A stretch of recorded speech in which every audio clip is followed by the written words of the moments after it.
India news लड़ेगा जनता का मुकदमा।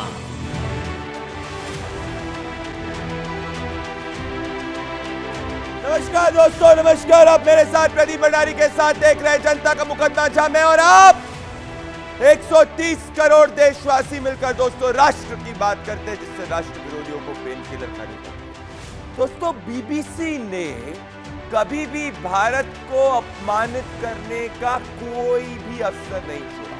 ये मैं नहीं, 41 कांग्रेस एमपीज ने अगस्त 14, 1970 में इंदिरा गांधी को कहा था, और फिर इंदिरा गांधी ने बीबीसी को 2 साल के लिए बैन कर दिया।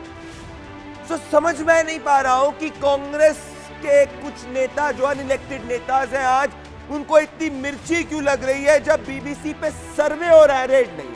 कॉमेडी की बात यह है कि बीबीसी खुद मान रहा है अपने स्टेटमेंट में कि उसने रूल्स का उल्लंघन किया है। वो खुद फ्रीडम ऑफ एक्सप्रेशन की बात नहीं कर रहा, पर कांग्रेस के नेता कह रहे हैं कि फ्रीडम ऑफ एक्सप्रेशन। वाह वाह। अब ये बीबीसी कौन है? ये वही है जो कश्मीर को Indian administrated, Indian occupied Jammu Kashmir कहता है। ये वही है जिसने 1993 में जब आतंकवादियों ने हजरत बल श्राइन पर हमला किया था, तो ये पाक के झंडे पे चला और इसने कहा इंडियन आर्मी ने हमला किया था, जो झूठ निकला था। ये वही है जो आतंकवादी बुरहान वानी को कहता है जोशीला हुआ। क्या बीबीसी ऐसा उसामा बिन लादेन को टैलेंटेड इंजीनियर बोलेगी? कभी कभी नहीं बोलेगी दोस्तों। या नॉर्दर्न आइलैंड को ब्रिटिश ऑक्यूपाइड या हांगकांग को चाइनीज ऑक्यूपाइड हांगकांग बोलेगी दोस्तों? दोस्तों कभी नहीं बोलेगी। दोस्तों, ये वो ऑर्गेनाइजेशन है जिस पर चाइनीज फंडिंग की जांच इंग्लैंड में चल रही है। वो इस बात से घबरा गई है कि भारत चीन से बड़ी अर्थव्यवस्था होने के रास्ते पे है, जो ये बर्दाश्त नहीं कर पा रहे कि प्रधानमंत्री नरेंद्र मोदी के आह्वान के बाद में देश गुलामी के विचार को पीछे छोड़ रहा है। कि हमने देख लिया, जब राजपथ को कर्तव्य पथ बोलने का ऐलान कर दिया गया, बदलाव हुआ और नेताजी सुभाष चंद्र बोस की भव्य प्रतिमा का अनावरण इंडिया गेट पर हुआ दोस्तों। ये डाइजेस्ट नहीं कर पा रहे ये कॉलोनियल माइंडसेट चाइनीज स्टूडेंट्स दोस्तों, और ये डाइजेस्ट नहीं कर पा रहे कि कैसे नरेंद्र मोदी के अंदर भारत में कोई इंस्टेबिलिटी नहीं है, मजबूत हो गया है भारत, और इसीलिए ये अपना एजेंडा चला रहे हैं, और इस एजेंडे के खिलाफ देश के 130 करोड़ देशवासी। और इसीलिए मेरा आरोप, जो आप अपने टेलीविजन स्क्रीन पर देख रहे हैं दोस्तों, मेरा आरोप है कि बीबीसी ने चीनी फंडिंग को क्यों छुपाया, इसके सच को क्यों छुपाया। और मेरी दलील, जो करोड़ों हिंदुस्तानियों की दलील है, कि अगर बीबीसी गलत नहीं तो फिर इतना बवाल क्यों? देखिए किस तरीके से आज बीबीसी पर दोस्तों सर्वे हुआ, रेड नहीं, जिसको बीबीसी ने भी माना कि उसने कानून का उल्लंघन किया, पर ऑपोजिशन के नेता इसमें 24 के एक अफसर को देख रहे हैं। जरा देखिए।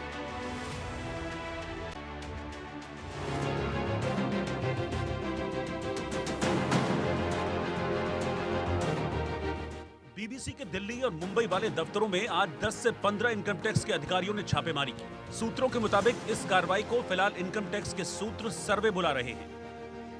5वीं 6ठी मंजिल पे लोग मौजूद हैं, छापेमारी चल रही है। तमाम जो बीबीसी के कर्मचारी अंदर मौजूद थे, उनके मोबाइल फोन को जब्त कर लिया गया है, लैपटॉप को जब्त किया गया है। किसी को किसी से बातचीत करने नहीं दी जा रही है, और ये भी कहा गया है कि कोई भी आधिकारिक तौर पर एक दूसरे को कोई भी सूचना नहीं देगा। जैसे जैसे बीबीसी के फाइनेंस डिपार्टमेंट के दस्तावेज खंगाले गए, वैसे वैसे विपक्षी दलों ने सरकार पर हमला करना शुरू कर दिया, और वहीं से शुरू हो गया वार पलटवार का सिलसिला। यहाँ हम जेपीसी की मांग कर रहे हैं अडानी के मामले में, और वहां सरकार बीबीसी के पीछे पड़ी हुई है। विनाश काले विपरीत बुद्धि।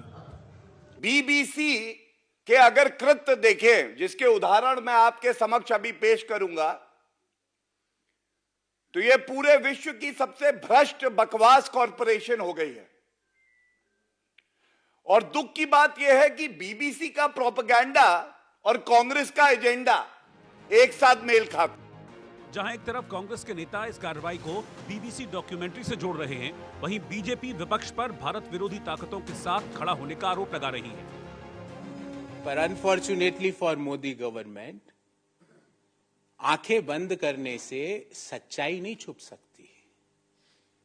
आप इन चीजों को बंद कर दोगे, उससे सच्चाई छुप जाएगी। जब जब भारत आगे बढ़ता है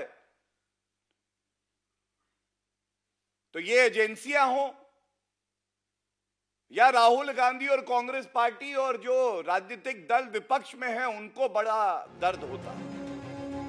सूत्रों के मुताबिक बीबीसी पर तथाकथित टैक्स चोरी और ट्रांसफर प्राइस नियमों को तोड़ने का आरोप लगा है।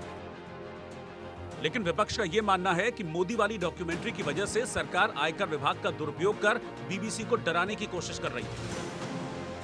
बीबीसी डॉक्यूमेंट्री पर जब एएनआई की एडिटर स्मिता प्रकाश ने गृह मंत्री अमित शाह से सवाल पूछा तो उनका जवाब कुछ ऐसा था। सत्य जो होता है इस पर 1000 कॉन्स्पिरेसी कर लो, कुछ नहीं होता है।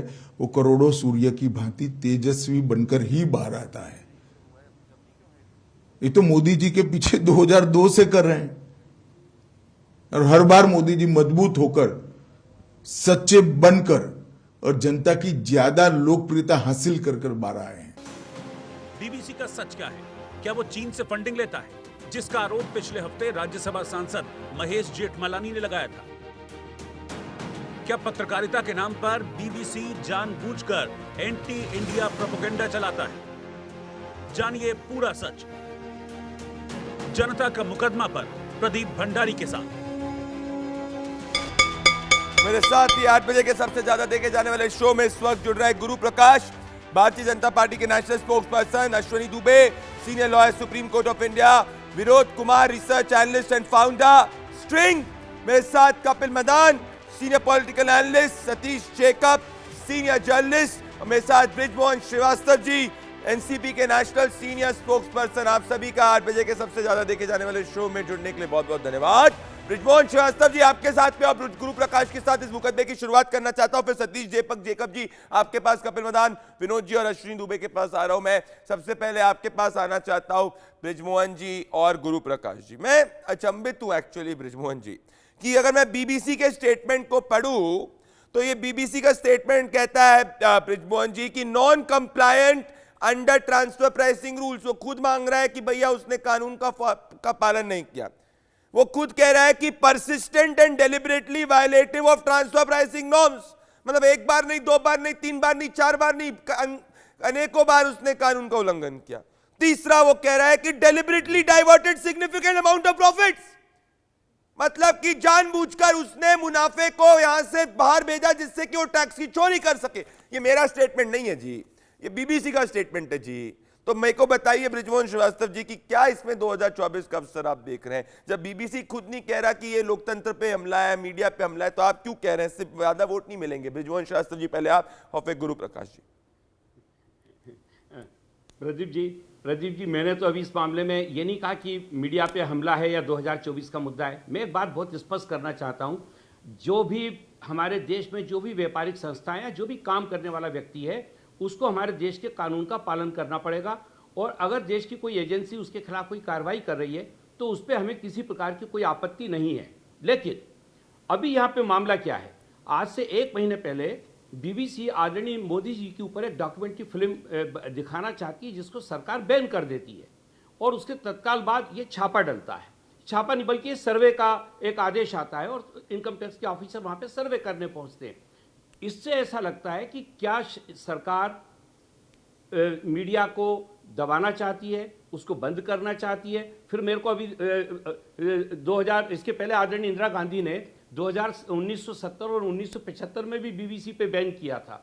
तो मुझे उस समय उस समय जनसंघ थी जो आज भाजपा कहलाती है, उस समय जनसंघ के नेताओं ने बड़ा बीबीसी की प्रशंसा की थी कि बीबीसी के ऊपर अत्याचार किया जा रहा है और इंदिरा गांधी जी पूरी तौर से मीडिया को दबाना चाहती है। गुरु प्रकाश जी आएंगे, आपने अपनी ओपनिंग दलील रखी,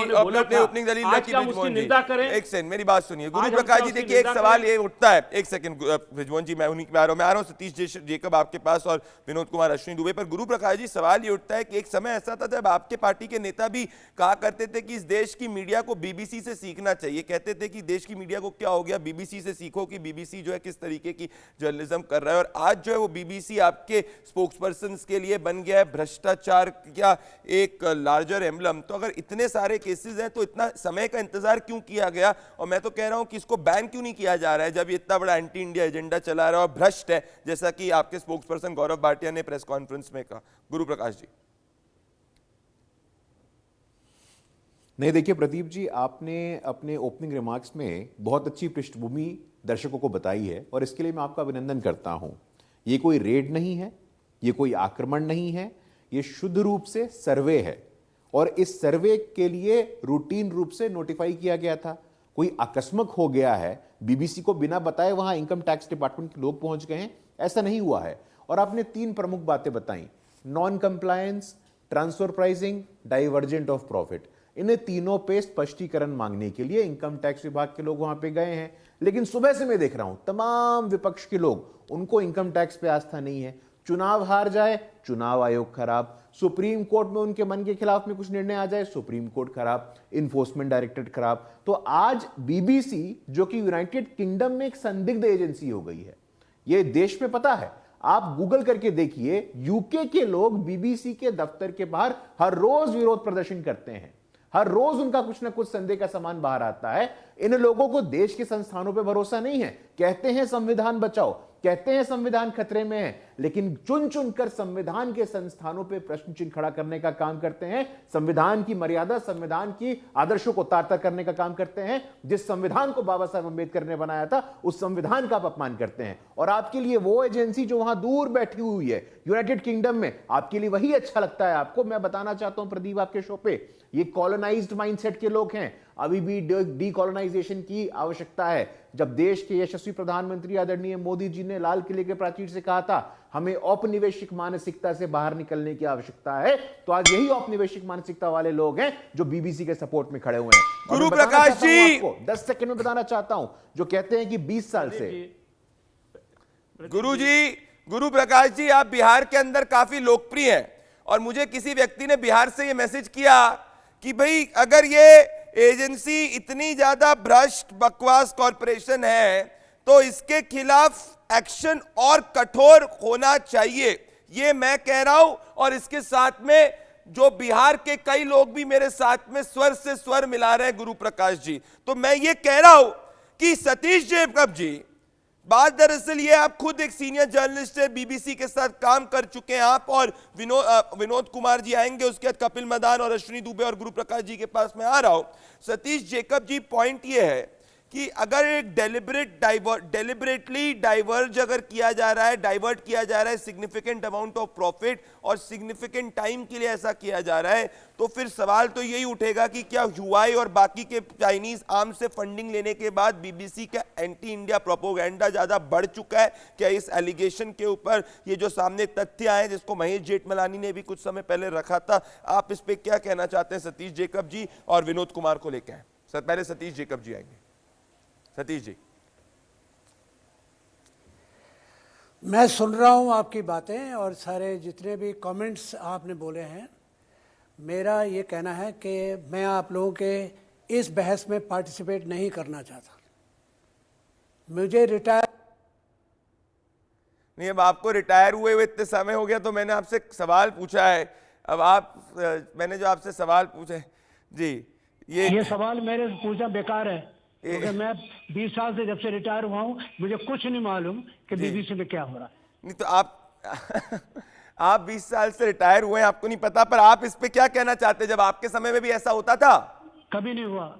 हाँ, अगर आपको 20 साल हुए रिटायर हुए तो मैं आपको पॉइंट करना चाहता हूं, हम गलत बोल रहे हैं। आपको 20 साल हुए रिटायर हुए, मतलब अभी 2023 है, तो अगर 1 सेकेंड रुक जाइए, 1 सेकेंड नहीं, 1 सेकेंड प्लीज, नहीं तो रुक जाइए आप। मैं कह रहा हूं 1993 के अंदर अगर आप, मैं तारीख को देखूं तो तब आप जस्ट रिटायर हुए थे और उसी साल बीबीसी ने आतंकवादियों ने जब हजरत बल मजार के ऊपर कब्जा किया था, तो जब उस वक्त आप थे या उसके 1 साल बाद या उसी सेकंड आप रिटायर हुए थे, अक्टूबर 21 1993 की बात कर रहा हूं। हम बीबीसी ने इंडियन आर्मी को ब्लेम किया था उस वक्त की हजरत बल मजार पे इंडियन आर्मी ने रेड डाला है, पर झूठ था वो। आतंकवादियों ने हजरत बल मजार पे हमला किया था। तो आप कैसे कह रहे हैं? आप मुझे क्यों कह रहे हो बीबीसी से? क्योंकि उस वक्त आप थे। हटो। आप थे उस वक्त विनोद विनोद कुमार देखिए इन विनोद कुमार अब ये विनोद कुमार यही बात है, ये कह रहे हैं कि तब कुछ नहीं होता था, पर ये तो कब से चला आ रहा है विनोद कुमार। 1993 का मेरे पास फैक्ट है। 1995 के अंदर जब आतंकवादियों ने कश्मीर के चरार ए शरीफ पर आग लगा दी थी, तो उस वक्त भी बीबीसी ने एक झूठी तस्वीर दिखाई थी चेचनिया में रशिया के टैंक्स में, ये कहते हुए कि इंडियन आर्मी ने ऐसा किया है। तो ये कंसिस्टेंटली पहले से ऐसा करते हुए आ रही है बीबीसी फॉरेन हैंड्स के ऊपर। Vinod Kumar 100% true whatever you're saying. Firstly, Anna, all the characters that are involved in the BBC the game show are shameless characters. वो characters पूरा shameless characters है, वो हम देखना पड़ेगा। हम एक report we have made a detailed video on String. BBC documentary propaganda को promote करने वाले लोग ये वीडियो जरूर देखना पड़ेगा। अरुंधति रॉय से लेकर सफूरा जरगर तक पूरा क्रिमिनल्स और accused who is this Umar Khalid को लेके डॉक्यूमेंट्री बन चुके हैं। So this kind of characters, वो whatever the IT raids that are happening, I am so happy about it. This is a celebratory moment, like government is at least taking this step. For example, if you look at String, we have started from exposing Wikipedia. थोड़ा Hindi At the time, थोड़ा Hindi. Yes. Oh, I'm very sorry. हम Wikipedia को expose कर चुके हैं, but one डिसैटिस्फैक्शन हम लोगों को गवर्नमेंट एक्शन नहीं लेने वाला है। I am very sorry, my Hindi is very butler, but now ये really this is whatever happening is very good. अच्छा काम कर रहा है गवर्नमेंट। IT रेड करना पड़ेगा, इस फैक्ट्री BBC फेक फैक्ट्री को बंद करना पड़ेगा।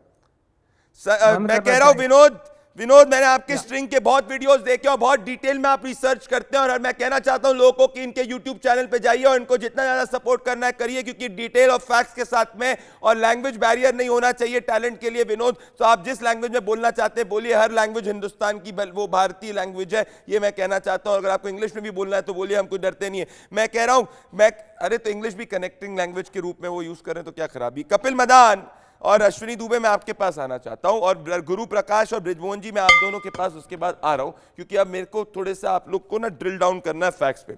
Kapil Madan, I am shocked. Kapil Madan, ये कोई थिएटर नहीं है या कोई ये मूवी नहीं है जिसके अंदर आप डायलॉग को ट्वीट्स के फॉर्म में लिख दो और सोचो कि जनता आपसे सवाल नहीं पूछेगी, फैक्ट्स नहीं पूछेगी। अब एक बड़बोली मेंबर ऑफ पार्लियामेंट लिखती है, reports of income tax raid at BBC Delhi office. पहले तो उनको ये नहीं समझ में आ रहा कि रेड नहीं survey. Wow, really, how unprecedented, how unexpected. तो इनने और इमोशन इसमें दिया जिससे कि लोग को लगे कि इससे ज्यादा ट्वीट्स इनको आ जाए। Meanwhile, Farsan seva for Adani when he drops in for a chat with chairman at SEBI office. क्या है आपका? पढ़ के नहीं आते क्या? पढ़ के नहीं आते क्या आप लोग? जब बीबीसी खुद कह रहा है, ये मेरा स्टेटमेंट नहीं है, ये रहा बीबीसी का स्टेटमेंट, जब ये खुद कह रहा है कि ऐसा कुछ नहीं हुआ है, तो क्या इससे आपको 2 वोट एक्स्ट्रा नहीं मिलेंगे? कपिल मदान, क्यों एक झूठे एजेंडा को बैक कर रहे हैं? देखिए प्रदीप जी, बहुत ही साधारण सी सिचुएशन है। लास्ट ईयर आपको याद होगा कि ट्विटर ने एक बीजेपी लीडर का जो एक ट्वीट था उसको मैनिपुलेटेड ट्वीट बता के पब्लिश कर दिया था, और हमने देखा क्या हुआ, ट्विटर के यहाँ अगले दिन दिल्ली पुलिस पहुंच गई।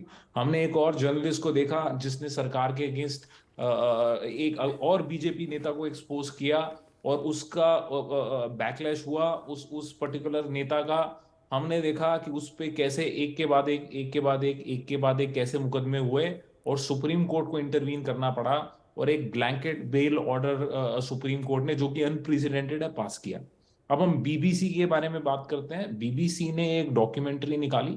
आपको अगर डॉक्यूमेंट्री से प्रॉब्लम है, आपने डॉक्यूमेंट्री बैन कर दी, और डॉक्यूमेंट्री बैन करते ही 1 हफ्ते के अंदर अंदर आप ये प्रोसेस जिसको आप सर्वे बताने की कोशिश कर रहे हो, ठीक है वो सर्वे है, मैं आपकी बात समझता हूं, लेकिन आपको ये नहीं लगता कि सरकार अपने जो संसाधन हैं, जो अपने उनके पास एजेंसियां हैं, वो उसका अपराधियों के अगेंस्ट इस्तेमाल करने के बजाय उन लोगों के अगेंस्ट इस्तेमाल किया जा रहा है जो कि क्रिटिकल है सरकार के? अभी आप देखिए अदानी के अगेंस्ट, आप बोलेंगे कि आप अदानी को क्यों बीच में लेके आए हो? क्यों? अदानी के केस के अंदर जो रिपोर्ट है उसमें मनी लॉन्ड्रिंग के एलिगेशन नहीं है। उसमें That round was tripping by a Chinese funded organization called Hindenburg. Court चले जाइए उसके लिए, और वो कोर्ट के अंदर मैटर संज्ञान में है। मैं कह रहा हूं वो मैटर कोर्ट के अंदर है, सब जुडिस है कपिल मदान, कोर्ट में है वो मैटर, सब जुडिस है, संज्ञान में, कोर्ट पे विश्वास रखिए। पेगासस में भी जैसे कोर्ट पे विश्वास मुझे मालूम है थोड़ा सा आप अनकंफर्टेबल हो रहे हैं, आप ये वो बोल के बालेंगे, लेकिन मैं आपको मुद्दे की बात बता रहा हूं। क्या कोर्ट ने किसी सरकारी एजेंसी को कोई डायरेक्शन दी है कि आप ये इन्वेस्टिगेशन नहीं कर सकते, या आपको इन्वेस्टिगेशन कर, क्या आपका एक दायित्व नहीं बनता कि जहां पे इतने लाखों करोड़ रुपए के हमारे इन्वेस्टर्स के, हमारे लोगों का नुकसान हुआ, अदानी का भी हुआ, उसके साथ उन लोगों का भी हुआ जो अनसस्पेक्टिंग थे, जिन्होंने एक विश्वास के साथ पैसा लगाया था कि सेबी और जो रेगुलेटरी बॉडीज है वो उनकी इन्वेस्टमेंट को पॉइंट ऑफ व्यू से उनको प्रोटेक्ट करें। अश्विनी दुबे कपिल मदान जी की दलील के साथ में मैं शॉक्ड हूं। इतना सीनियर एडवोकेट कपिल मदान जो हर दूसरे दिन एक केस में अपीयर होते हैं, मैं कह रहा हूं शॉक्ड हूं मैं कि वो बीबीसी के, जब BBC Indian occupied Jammu Kashmir दिखाता है, जब बीबीसी जो कहता है इंडिया जम्मू कश्मीर को Indian occupied, Indian administrated Jammu Kashmir, उसके खिलाफ नहीं बोल सकते। उनके लिए जम्मू कश्मीर को इंडियन ऑक्यूपाइड जम्मू कश्मीर बोलने वाली ऑर्गेनाइजेशन क्रेडिबल है, और हमारे देश के सेबी, आरबीआई, सुप्रीम कोर्ट, ये सब क्रेडिबल नहीं है। अश्विनी दुबे, ये तो अचंभित करने वाली बात है अश्विनी। और इस वक्त मैं ये कह रहा हूं अश्विनी कि जब एक सर्वे हो रहा है तो इससे दिक्कत क्या है। अश्विनी के पास मैं आऊंगा, गुरु प्रकाश जी मैं आपके पास आना चाहता हूं क्योंकि अश्विनी की लाइन कट गई। गुरु प्रकाश जी, मैं इस बात, कपिल मदान के आरोपों का जवाब दीजिए कि आप डॉक्यूमेंट्री के बाद में इस रेड को कंडक्ट कर रहे हैं क्योंकि आप डॉक्यूमेंट्री से भयभीत हो गए। गुरु प्रकाश। नहीं, देखिए, अभी मैं सुन रहा था बहुत ही ध्यानपूर्वक इनकी बातों को, और पत्रकारों की स्वतंत्रता या अभिव्यक्ति की स्वतंत्रता पे कांग्रेस पार्टी के लोग यदि भाषण दें तो हंसी आती है। अभी देश अमृतकाल में है, इनके समय देश आपातकाल में हुआ करता था, तो देश ने आपातकाल से अमृतकाल की यात्रा तय की है। हमें बताने की जरूरत है क्या? आप यूपीए 1 और यूपीए 2 के टाइम पे तमाम फ्रीडम रैंकिंग इंडेक्स उठा करके देख लीजिए, आप कितने 66A की बात करिए, तमाम तरह के पूछ करके आइए, सलमान रुश्दी से पूछ करके आइए, तस्लीमा नसरीन से कि हमारे यहां अभिव्यक्ति की स्वतंत्रता आपके कांग्रेस पार्टी की स्थिति में क्या थी। सूचीबद्ध तरीके से मैं आपको बताने को तैयार हूं। जहां तक बीबीसी डॉक्यूमेंट्री का विषय है, और मैं एक और बात बताना चाहता हूं प्रदीप आपको, 2002 के बाद 20 साल तक देश के सम्मानित प्रधानमंत्री जी के लिए क्या क्या अपशब्दों का उपयोग नहीं किया गया है। इन शब्दों का उपयोग मैं कर नहीं सकता हूं यहां पे, और ये कहते हैं कि मीडिया की स्वतंत्रता नहीं थी। सुप्रीम कोर्ट ने उनको बाइज्जत बरी किया है, ससम्मान उनको बरी किया है, लेकिन इसके बावजूद मैं वही तो कह रहा हूं आपको, ये पूरा का पूरा टेम्पलेट है। देखिए प्रदीप, बात बहुत सरल है। 2023 का जो साल है बहुत महत्वपूर्ण है। हम G20 की अध्यक्षता कर रहे हैं, हम शंघाई कोऑपरेशन ऑर्गेनाइजेशन की अध्यक्षता कर रहे हैं, Modi ji international year of millets United Nations मना रहा है, हम ग्लोबल पॉलिटिकल डिस्कोर्स तय कर रहे हैं, हम विश्व का नेतृत्व कर रहे हैं, हम परम वैभवशाली विश्व गुरु बनने की तरफ अग्रसर हैं, तो कुछ लोगों के पेट में दर्द होना बहुत ही स्वाभाविक है, बहुत ही नेचुरल है। क्यों आपके पेट में दर्द हो रहा है? बिल्कुल गुरु प्रकाश कह रहे हैं, मैं कह रहा हूं ब्रिजमोहन श्रीवास्तव और अश्विनी दुबे और विनोद जी के पास आने के पहले कपिल मदान, आपको क्या दिक्कत है कि भारत विश्व गुरु बन रहा है? 15 सेकंड का आपको रिबटल कर दूंगा। आपको क्या दिक्कत हो रही है कि भाई भारत जो है आगे बढ़ रहा है? आपको दिक्कत हो रही है G20 के उससे, पर आप तब कुछ नहीं बोलते कपिल मदान। मैंने आपके ट्विटर के थ्रेड को मेरी पूरी टीम ने 15 मिनट के अंदर खंगाल के देखा।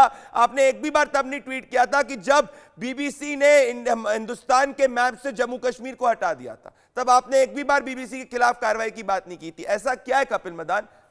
देखिए प्रदीप जी, मैं अभी गुरु प्रकाश जी ने बात करी, उन्होंने कुछ इंडेक्सेस की बात करी, और मुझे नहीं पता कि इतना कॉन्फिडेंस झूठ बोलने का कहां से आ जाता है। मेरे सवाल का जवाब दीजिए। मैं आपके सवाल का भी जवाब दे रहा हूं। मैं गुरु प्रकाश जी के सवाल का भी जवाब दे रहा हूं। पता नहीं कहां से इतना कॉन्फिडेंस आ जाता है कि मोदी जी की रिजीम के अंदर प्रेस इंडेक्स में इंडिया सबसे लोएस्ट, अपनी जब तक की रैंकिंग में है सबसे लोएस्ट पे, वो बीजेपी रिजीम के अंदर रहा। तो मुझे नहीं पता कि ये बीजेपी के बीबीसी पे नहीं बोल रहे आप। मैं आपको बता रहा हूं, हम प्रेस से घबरा क्यों गए आप? प्रेस फ्रीडम इंडेक्स के बारे में बात कर रहे हैं, मैं तो एक तथ्य आपके सामने रख रहा हूं। बीबीसी से क्यों घबरा रहे हैं कपिल जी? आज आप चाइनीज फंडेड बीबीसी से घबरा रहे हैं। मैं किसी से नहीं घबरा रहा, मैं तथ्य पे बात कर रहा हूं, और जो तथ्य सामने है मैं उसी के बात तथ्य पे बात करिए। क्या आप इस बात से डिनाई कर सकते हैं कि ट्विटर ने बीजेपी नेता के ट्वीट को मैनिपुलेटेड मीडिया का टैग लगाया और उसके अगेंस्ट रेड हुई? क्या ये सच नहीं है? क्या ये सच नहीं है? मोहम्मद जुबैर के बेल होने के बाद उसके बीबीसी और बेल ऑर्डर हुए। अरे bail is a right, bail हो गया, इसका ये मतलब थोड़ी कि वो बरी हो गया है। कैसी बात कर रहे हैं सीनियर एडवोकेट होते हुए? मैं कैसी बात कर रहे हैं आप सीनियर एडवोकेट होते हुए? अच्छा, आप मुझे एक बात बताएं, 2002 में दंगे हुए, क्या ये बात अश्विनी? 2002 में नरेंद्र मोदी जी चीफ मिनिस्टर थे, क्या ये बात सच नहीं है? अश्विनी, मैं अचंभित हूं, आज कपिल मदान के पूरे वक्तव्य के अंदर बीबीसी वर्ड नहीं आ रहा है। मैं कह रहा हूं अश्विनी दुबे और कौरू प्रकाश जी, आप जरा ध्यान से सुन लीजिए। मैं जनता को भी कहना चाह रहा हूं, क्या कपिल मदान जी जो मेरे मित्र हैं, क्या उनके मुंह से पूरे 25 मिनट में बीबीसी वर्ड क्यों नहीं आए? क्या ये एमओयू का हिस्सा था? कपिल मदान, ये जवाब दीजिएगा। पर मैं अचंभित हूं, आप बीबीसी नहीं बोल पा रहे आज, आप सब कुछ बोल रहे हैं, बीबीसी नहीं बोल पा रहे। अश्विनी दुबे और ब्रिजमोहन जी को लेके आइए, और मैं उसके विनोद के पास आ रहा हूं। अश्विनी दुबे पे लाएंगे, ब्रिजमोहन जी, गुरु प्रकाश आपके पास आ रहा हूं। अश्विनी मेरी बात सुनिए। अश्विनी, इन्होंने बीबीसी ने 26/11 मुंबई अटैक में आतंकवादियों को बंदूकधारी बोला था, तब भी कपिल मदान बीबीसी पे बी ना बोल पा रहे, ना बी बोल पा रहे, ना सी बोल पा रहे। ऐसा क्यों? ऐसी क्या विवशता है इससे क्या डर है कपिल मदान को? अश्विनी दुबे, देखिए प्रदीप भाई, दो बातें आपको समझना पड़ेगा कि ये बीबीसी हो या जो भी देश विरोधी जितने संस्थान हैं, मैं कैटेगोरिकली इसलिए कहूंगा कि जो डॉक्यूमेंट्री दिखाई जा रही है, उस डॉक्यूमेंट्री पे सुप्रीम कोर्ट ने ऑलरेडी क्लीन चिट दिया। तो क्या हम सुप्रीम कोर्ट से बड़ा बीबीसी को मानते हैं? ये मेरा as a student of law statement है, as a citizen of this country. Number 2, super, income tax act की धारा 133 में सर्च को और सर्वे को डिफाइन किया गया है, और इनकम टैक्स कानून के मुताबिक सर्च और सर्वे करने का पूरा प्रोग्रेटिव इनकम टैक्स अथॉरिटीज के पास है। पॉइंट नंबर 3, बीबीसी का deliberate non compliance with the transfer policy rules and its vast diversion of the profits. Point number 3, BBC has been a non-compliant under transfer pricing rules. Point number 4, persistent and deliberately violative of transfer pricing norms. Point number 5, deliberately diverted significant amount, which is important. Note करना है Pradeep ji, deliberately diverted significant amount of the profits and have not followed the arm's length arrangement in the case of allocation of profit. Or survey has been conducted with a view to investigate violation of transfer policy rules. अब आप बताइए कहां यहां पर गलती आ रही है? Cut गया। अश्विनी बोलिए। अश्विनी, मैं कह रहा हूं अश्विनी दुबे ने जो बात कही, ब्रिजमोहन जी कहां गलती आ रही है? मैं तो सिर्फ सच्चाई सामने रख रहा हूं। ब्रिजमोहन जी, मुझे एक बात बताइए, इस ऑर्गेनाइजेशन ने हमारे मैप में से जम्मू कश्मीर को हटा दिया था, आप इसके साथ में क्यों खड़े हैं ब्रिजमोहन जी? इस ऑर्गेनाइजेशन ने 1965 युद्ध में पाकिस्तान जो है उसके पक्ष के अंदर रिपोर्टिंग करी थी। गुरु प्रकाश, आप स्टूडेंट ऑफ हिस्ट्री भी है, मैं आपको भी याद दिलाना चाहता हूं। यहां पे तब भी लोग क्यों बीबीसी को बैक कर रहे हैं? Kapil Madan, I am shock कि आपके मुंह से बीबीसी नहीं निकल पा रहा है। यूनाइटेड किंगडम के अंदर, मैं ब्रिजमोहन जी आपके अलायंस पार्टनर के पास आ रहा हूं, आप टची मत हो जाइए, मेरे को ब्रिजमोहन जी के पास आने दीजिए, वो डिफेंड कर सकते, कवर फायर मत दीजिए उनको, ब्रिजमोहन जी के पास आने दीजिए, वो बहुत सीनियर व्यक्ति हैं। तब भी जो है मैं अचंभित हूं कि कपिल मदान आज बीबीसी से बीबीसी नहीं बोल पा रहे हैं। इसके बाद में जाकर मैं अचंभित इस बात पे हूं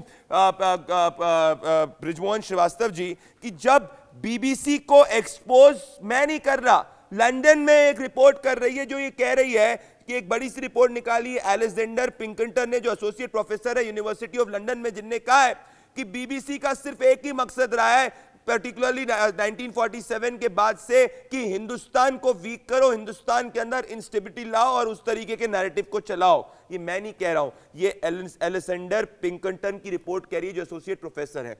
तो फिर सुन रहे हैं आप ब्रिजमोहन जी और गुरु प्रकाश जी, तो मैं तो कहता हूं कि इस ऑर्गेनाइजेशन के खिलाफ और कठोर कार्रवाई होनी चाहिए based on evidences. Brijmohan ji, India के साथ है कि बीबीसी के साथ है? आप निर्णय कर लो। प्रदीप जी, देखिए प्रदीप जी, हम लोग तो पहले भी बीबीसी के साथ नहीं थे। इस बात को बीजेपी ने बहुत खुल के बोला था जनसंघ के रूप में।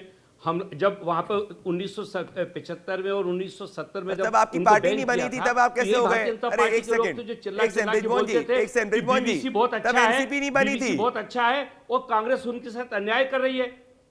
मैं कह रहा हूं तब आपकी पार्टी नहीं बनी थी, तब कैसे आप बीबीसी था प्रदीप भाई? हाँ बोलिए। मेरी पार्टी की बात नहीं, मैं तो देश की बात कर रहा हूं, मैं एनसीपी की बात नहीं कर रहा। मैं कह रहा हूं कि उस समय यही बीजेपी के नेता थे, यही भारतीय जनता पार्टी के बड़े बड़े नेता थे जो चीख चीख के कहते थे कि बीबीसी से अच्छा कोई नहीं, क्योंकि उस समय वो अटैक कर रहे थे उसका मैं कि तत्कालीन सरकार के ऊपर। तो मेरा कहना यह कि पहले बीजेपी ये तय कर ले कि उस समय सही बोल रहे थे या आज सही बोल रहे हैं। दूसरी बात यह है कि मेरा अपना कहना यह है कि कहीं पे निगाहें कहीं पे निशाना। बीबीसी के खिलाफ जो कार्रवाई हो रही है वो देश के कानून के अंतर्गत होती है, इस पे किसी को आपत्ति नहीं है, लेकिन ये खाली बीबीसी तक सीमित नहीं है। सरकार का निशाना कहीं और है। देश के वो सारे मीडिया हाउसेज इस पे निशाने पे हैं जो जरा सी भी आवाज उठाएंगे, जरा सा भी कुछ बोलेंगे, उनके खिलाफ है। अभी आदरणीय गुरु प्रकाश जी बड़ी बात कर रहे थे संविधान की और उसकी उनकी एजेंसियों पे उंगली उठाई जाती है। मैं इनसे पूछना चाहता हूं, ईडी के ज्वाइंट डायरेक्टर 11 बजे इस्तीफा देके 11:05 पे चुनाव लड़ते हैं भारतीय जनता पार्टी के चुनाव चिन्ह पे, तो उनकी की गई कार्रवाई को हम क्या माने? ये माने कि वो संवैधानिक काम किया? अभी हमारे आदरणीय अनिल देशमुख जी और आदरणीय संजय राउत जी के ऊपर जो हाईकोर्ट ने जो ऑर्डर किया है, जिसमें बताया है कि ईडी ने पूरी तौर से गैर कानूनी तरीके से काम किया है, हम कहे साहब संवैधानिक संस्था है। ऐसी कैसी संवैधानिक संस्थाएं जो मनमर्जी कर रही हैं और जिनके बारे में लगातार जो दूसरी संवैधानिक संस्थाएं वो ये कह रही है कि गलत काम किया है। अब आप बताइए क्या किया जाए इस पे? मेरा कहना यह है कि बीबीसी पे जो कार्रवाई हो रही है उसका रिजल्ट आने दीजिए हमको तो मीडिया की स्वतंत्रता की बात आप मत करिए। जब महाराष्ट्र के अंदर किस तरीके से आपने पत्रकारों को जेल भेजा था, पुलिस स्टेशन बुलाया था, ये देश ने देखा है। उसके बाद में जाकर आपके कर्मों के कारण आपकी सरकार गई थी और आप जो है जितनी भी कार्रवाई हुई थी एविडेंस पे हुई थी। पर मैं पॉइंट पे वापस आना चाहता हूं गुरु प्रकाश जी, और मैं आपसे ये कहना चाहता हूं, ब्रिजमोहन जी की एक बात पे मैं सहमत हूं, ब्रिजमोहन जी की एक बात पे मैं सहमत हूं, ब्रिजमोहन जी की एक बात पे मैं सहमत हूं, और वो बात पे जिसपे मैं सहमत हूं कि गुरु प्रकाश जी आपका चेंज ऑफ हार्ट हुआ है। पहले जाकर आप बीबीसी की तारीफ करा करते थे, अब जाकर आपको समझ में आया कि वो भ्रष्ट कॉर्पोरेशन है। तो अगर ये चेंज ऑफ हार्ट आपका हुआ है जिसमें आप बीबीसी को भ्रष्ट बकवास कॉर्पोरेशन बुला रहे हैं, वो एक ऐसी ऑर्गेनाइजेशन जिसने पीडोफाइल जिमी सेवाइल तक को नौकरी दी है, जिसने असम के अंदर चाइल्ड मैरिजेस का सपोर्ट किया था, तो गुरु प्रकाश जी सिर्फ सर्वे से कुछ नहीं होगा, कठोर कार्रवाई होनी चाहिए अगर आपका चेंज ऑफ हार्ट हुआ है तो। गुरु प्रकाश जी। प्रदीप जी एक छोटी सी बात, 14 जून नहीं, अभी काफी लंबा चौड़ा भाषण अब ब्रिजमोहन जी अब 10 सेकंड उनको बोलने दीजिए है तो मैं बोलूंगा वरना मैं शांत हो जाऊंगा। ठीक है, अब उनको बोलने दीजिए, उनको बोलने दीजिए। हाँ प्रदीप जी देखिए, मेरी बारी है तो मैं बोलूंगा वरना ये मेरे संस्कार नहीं है। धन्यवाद प्रदीप जी, बहुत अच्छे से आपने स्मरण दिलाया। अभी भाषण दे रहे थे एनसीपी के नेता, हम भूल गए हैं क्या इनकी सरकार थी महाराष्ट्र में, एक पत्रकार के घर में घुस करके उसके परिवार के सामने उसको अपमानित किया गया, लात जूता किया गया, हिंसा किया गया। ये अभिव्यक्ति की स्वतंत्रता है, ये फ्रीडम ऑफ मीडिया है, ये फ्रीडम ऑफ एक्सप्रेशन है। आपके पास तो कोई नैतिक अधिकार नहीं है बात करने का। आपको कोर्ट ने डांटा, अरे अब फिर आप बीच में बोल रहे हैं। अरे लोकतंत्र में भरोसा रखते हैं तो थोड़ा सुनने का भी धीरज रखिए। बोलने दीजिए उनको, बोलने दीजिए ब्रिजमोहन जी, भाई अच्छी डिबेट हो रही है, बोलने दीजिए। मैं यहाँ पे इनसे तू मैं करने नहीं आया। ब्रिजमोहन जी दो शालीन प्रवक्ता आपस में बहस कर रहे हैं। ब्रिजमोहन जी जिनको 25 साल का राजनीतिक एक्सपीरियंस है और गुरु प्रकाश जिनको 10 साल का राजनीतिक एक्सपीरियंस है। प्लीज एक सेकंड, ब्रिजमोहन जी दो शालीन प्रवक्ता आपस में बहस कर रहे हैं। आपने अपनी बात को रखा, मैं चाहता हूं कि अब गुरु प्रकाश अपनी बात को रखे। उसके बाद मेरे को विनोद के पास, अश्विनी दुबे और कपिल मदान के साथ गुरु प्रकाश। नहीं देखिए, इसीलिए मैं बताना चाहता हूं आपको, एक तो लोकतंत्र में सुनाने के साथ साथ सुनने का भी धीरज रखिए, सुनने का भी धैर्य रखिए। आप कांग्रेस पार्टी से ही निकले हैं और आप कह रहे थे इन्फोर्समेंट डायरेक्टरेट की बात, हम भूल गए हैं क्या? जस्टिस रंगनाथ मिश्रा 1984 में कांग्रेस के जो नेता थे उनको दोष मुक्त किया, उनको राज्यसभा भेज दिया आपने। तमाम ऐसे उदाहरण देश के सामने हैं। जस्टिस बहारुल इस्लाम, आपने उनको राज्यसभा भेज दिया। जस्टिस अपने ये 80 में जो आए थे आपके, मैं नाम मिस कर रहा हूं, उनको आपने भेज दिया। तो आपसे ये नैतिकता सीखने की आवश्यकता नहीं है। आप लोगों ने मीडिया का गला घोटने का काम किया है। लगातार लाइव टेलीविजन पे, सोशल मीडिया पे हमने देखा था, और आप इस पे भाषण दे रहे हैं। आप तो खुद ही कांग्रेस पार्टी के संस्कारों से निकले हैं। और जहां तक प्रदीप भाई आपके प्रश्नों की बात है, मैं बताना चाहता हूं, जो भी एजेंसी देश के अंदर काम कर रही है, जो भी एजेंसी यहां के कानूनों को मानना पड़ेगा। देश में संविधान सर्वोपरि है, देश में रूल रेगुलेशन हर एक एजेंसी को मानना पड़ेगा, वो चाहे बीबीसी क्यों ना हो, एबीसी क्यों ना हो, कोई भी एजेंसी क्यों ना हो। यहां पे रहना है, यहां पे काम करना है, तो देश के संविधान के अंतर्गत आपको काम करना होगा। देश में संविधान सर्वोपरि है। 10 सेकंड ब्रिजमोहन जी, रिबटल दे रहा हूं आपको, 10 सेकंड का मौका दे रहा हूं रिबटल के लिए। 10 सेकंड का, सिर्फ 10 सेकंड का।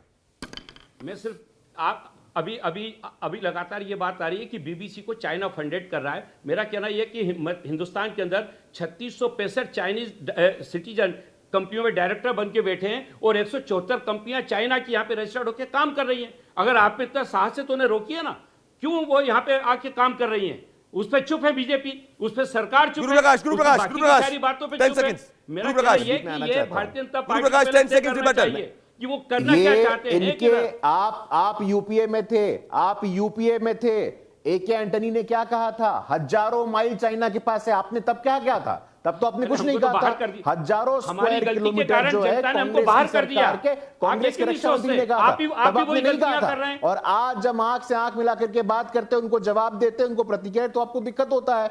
देश की सम्मान, देश की सुरक्षा, देश का स्वाभिमान, इससे किसी कीमत पे मैं कहना चाहता हूं, ये चाइनीज फंडेड बीबीसी पे एक्शन हो विनोद। उस समय चाइनीज फंडेड बीबीसी पे बड़ा एक्शन हो विनोद। चाइनीज फंडेड बीबीसी पे बड़ा एक्शन हो विनोद के पास। और कपिल मैदान के पास आने के पहले मैं अश्विनी दुबे और कपिल मैदान के पास आना चाहता हूं, फिर विनोद आपके पास मैं आ रहा हूं। मैं आना चाह रहा हूं आपके पास में, आपके पास अश्विनी दुबे और कपिल मैदान। विनोद आपके पास मैं आ रहा हूं। अश्विनी दुबे, मैं सीधे फैक्ट्स पे आना चाहता हूं। अश्विनी दुबे, क्या जो एजेंसीज ने किया वो इलीगल है? नहीं।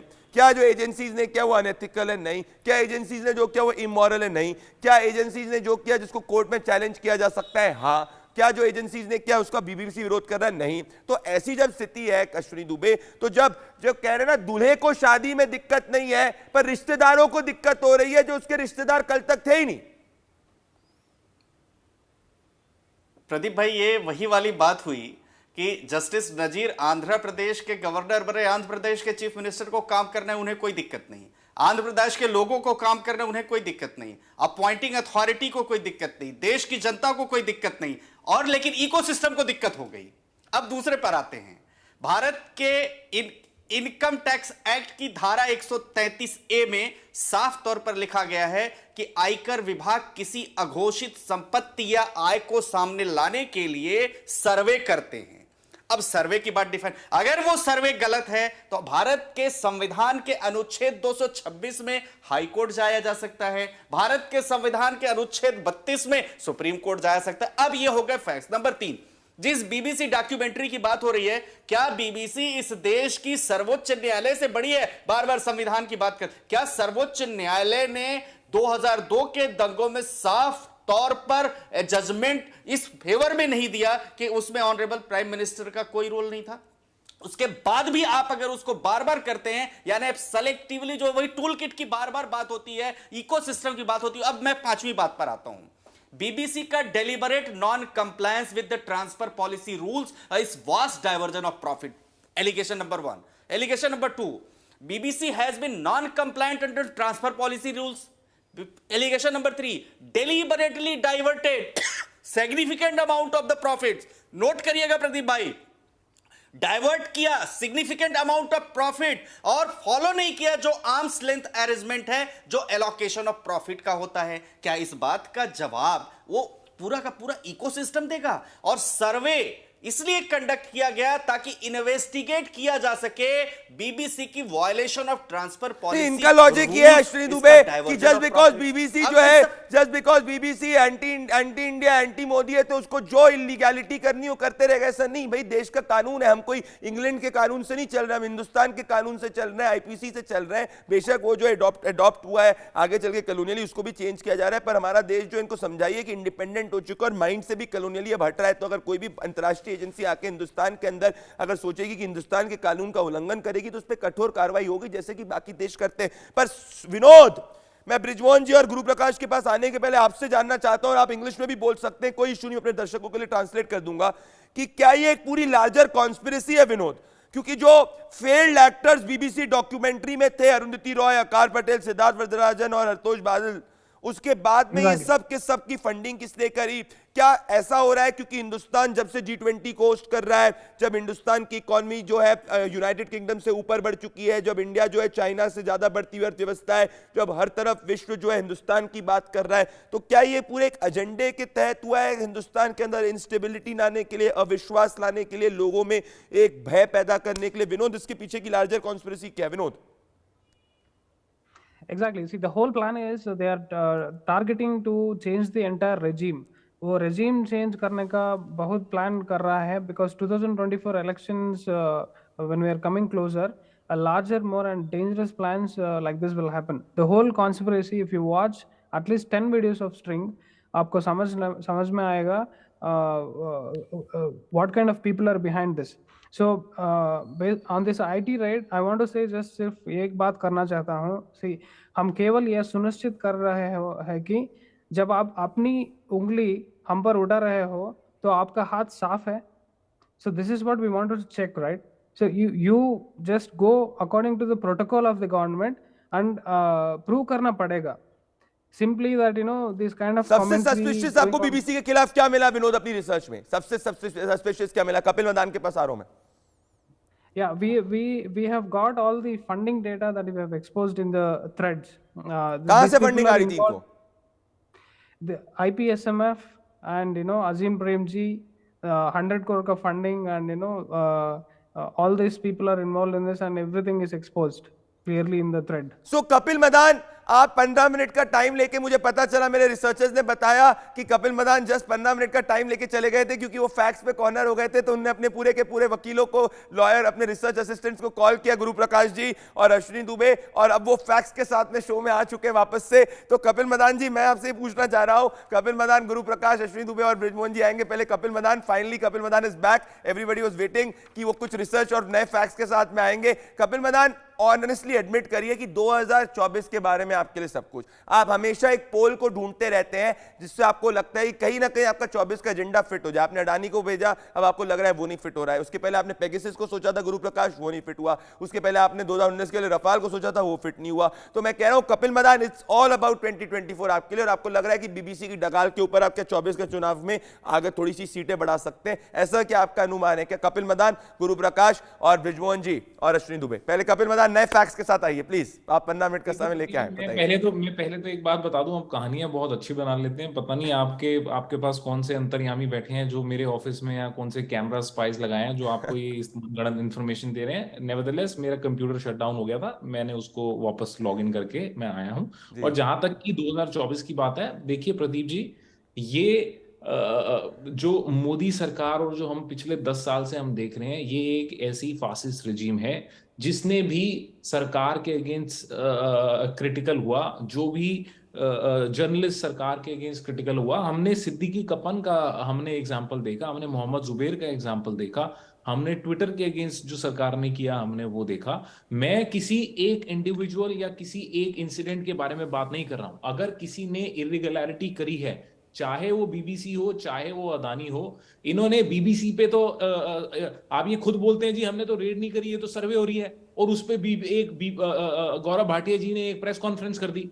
अदानी की इतनी बड़ी रिपोर्ट हुई, उस पे इनकी जो सारी एजेंसीज हैं उस पे कोई हलचल नहीं है, कोई इन्वेस्टिगेशन नहीं है, कोई रेड्स नहीं शुरू हुई, किसकी शेल कंपनीज बनी है वो नहीं पता लगा, कहां से पैसा घूमा वो नहीं पता लगा, कैसे राउंड ट्रिपिंग हुई वो नहीं पता लगा, कहां मनी लॉन्ड्रिंग हुई वो नहीं पता लगा, कहां पैसा पार्क हुआ वो नहीं पता लगा. तो वो आपके लिए मुद्दा नहीं है.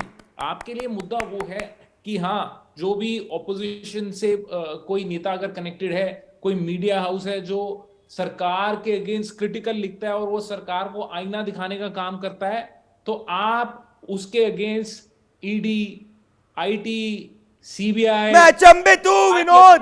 गुरु प्रकाश जी, अश्विनी दुबे 1.5 मिनट तक कपिल मैदान, मैंने आपको अनइंटरप्टेड बोलने दिया। गुरु प्रकाश जी, विनोद और अश्विनी दुबे, मैं अचंभित इस बात में हूं कि एक इंडस्ट्रियलिस्ट जो 40,000 से ज्यादा लोगों को डायरेक्ट एम्प्लॉयमेंट दे रहा है, जो देश के अंदर टैक्स पे कर रहा है, जो इंडस्ट्री सेटअप कर रहा है एनसीपी के रूल स्टेट में, कांग्रेस रूल स्टेट में, बीजेपी रूल स्टेट में, टीएमसी रूल स्टेट में, उनसे इनको इतनी दिक्कत है। और इनका भगवान का शुक्र है कि अभी ये रिजीम में नहीं बनना है। मोहम्मद जुबैर को नोबेल पीस प्राइज दे देते हैं गुरु प्रकाश, जिस तरीके से उनको यूलोजाइज कर रहे हैं मोहम्मद जुबैर और सिद्दीकी कप्पन को। गुरु प्रकाश, फासिस्ट के ऊपर आरोप पे जवाब दीजिए। 20 सेकंड इनटू द डिबेट। गुरु प्रकाश जी, उसके बाद मेरे को ब्रिजमोहन जी और गुरु प्रकाश 20 सेकंड।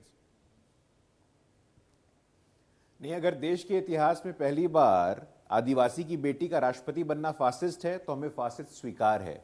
देश के इतिहास में पहली बार कोई पिछड़े समाज का ताकतवर प्रधानमंत्री बनता है, ये फासिस्ट है तो हमें फासिस्ट स्वीकार है।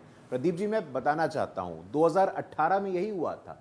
2018 से इनका यही टेम्पलेट चल रहा है। चुनाव के 1 साल पहले जनमानस में अपील नहीं है, विजन नहीं है, काल्पनिक क्षमता नहीं है, आइडियाज नहीं है, शुद्ध रूप से चौकीदार वाला कैंपेन, रफाल वाला कैंपेन। सुप्रीम कोर्ट में गए, सुप्रीम कोर्ट ने इनका सच का सामना कराया, सुप्रीम कोर्ट में सॉरी बोलना पड़ा। मेरे पास समय नहीं है। गुरु प्रकाश जी, आपने अपनी दलील को कहा। गुरु प्रकाश जी, ब्रिजमोहन जी, कपिल मैदान जी, विनोद जी और Ashwini Dubey, always a delight to have you all. दोस्तों, मेरा तो सीधा सीधा कहना है, मेरा कहना यह है कि ये ऑर्गेनाइजेशन इस बात से भयभीत है कि हिंदुस्तान मजबूत हो रहा है। ये चाइनीज फंडेड ऑर्गेनाइजेशन है, ऐसी पूरे की पूरी जांच जो है वो यूनाइटेड किंगडम के अंदर चल रही है। और इसीलिए हमको एक ऐसे समय में जब हमारा देश एक सुपर पावर बनने के रास्ते पे, ये बीबीसी के एजेंडे पे नहीं आना चाहिए। हम जो है स्वाधीन है, मेंटली भी हम स्वाधीन है। मेरे साथ जुड़ने के लिए बहुत बहुत धन्यवाद। नमस्कार। इंडिया न्यूज लड़ेगा जनता का मुकदमा।